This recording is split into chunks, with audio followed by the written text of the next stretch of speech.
Imagine you lock a stack of cash in a secure vault. It's safe. You leave it there for 10 years. Safe, untouched, secure. But when you open that door, a chunk of it is missing.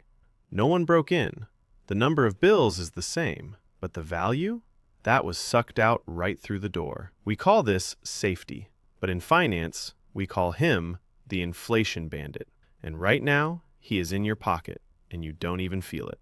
It's simple math, and it's why saving is losing.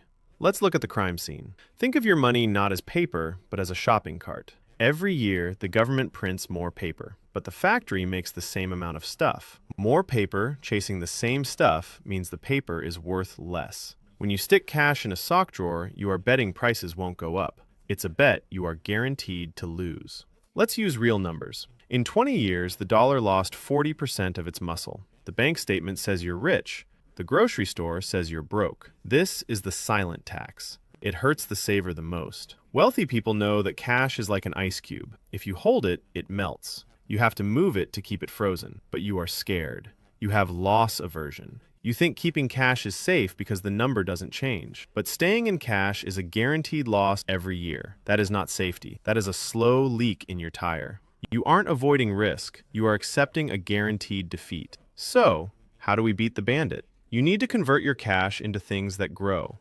Assets, stocks, real estate, businesses. These are inflation shields. When the price of milk goes up, the supermarket stock goes up too. You stop being the victim and become the owner. Keep a small emergency fund, but put the rest to work. Don't let the fear of ups and downs stop you. Volatility is the price of admission. Inflation is the penalty for watching. Beat the bandit. Buy the market. Your future self is waiting for you to start. If you like this content and want to see more, like and subscribe.